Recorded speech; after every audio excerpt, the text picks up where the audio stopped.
There's a lot of people that think that humans are something different than the rest of the animals on the earth. There's a lot of people who have a problem with classifying humans as animals. Some people, if you tell them that you perceive them as nothing more than an ape wearing a suit, they'll be perplexed, just as perplexed as you are, when you hear that they think humans are something distinct or something different than the rest of animals. There's things that set you apart from animals, but does that mean that you're not an animal? Because there's things that set some animals apart from other animals. Does that mean that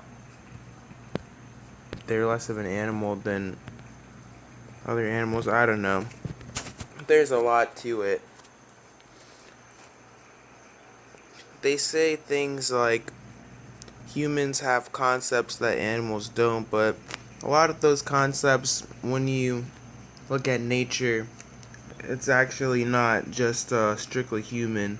For example, one that people constantly look at is slavery. It's like they think humans are the only thing that enslaves other species to work for it, but that's just not true. You guys just haven't looked on a small enough scale if you really believe that. There's ants going to war all the time, and they're literally taking workers all the time.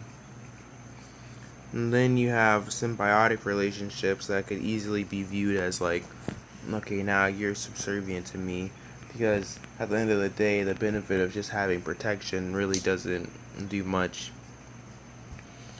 But one thing that I did think about that humans do that most animals don't seem to do, or I can't think of any off the top of my head, or for the past like 2 minutes I had to think about it.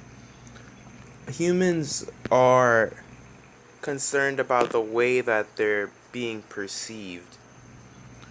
And I don't mean in the sense of like embarrassment.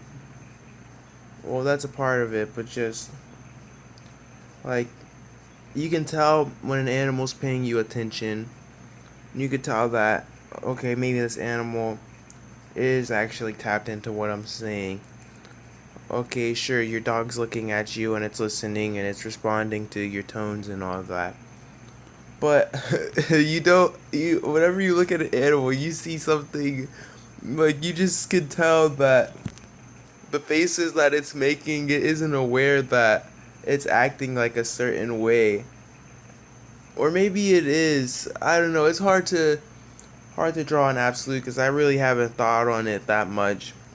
Because sometimes when your animal is doing something that it knows is bad, it'll act guilty. So I guess partially that's there, but it's not always there. Like that's just like on a causation level, like oh it knows it's gonna face consequences. But I mean like actively like oh I don't wanna smile right now because I'm around some people that I want to view me as cool. And so if I laugh at something so stupid, so corny, they aren't gonna like me. Something on that level. I don't know. It's just strange to think about these types of things. Some people genuinely believe that they're distinguished from the rest of life on the earth. There's something that humans have that makes them different. It's not about your storage of information. It's not about passing down information because animals do that. We discovered languages in some animals like some orders, like porpoises and birds. They have language, and we've discovered that they teach language to their young in certain species.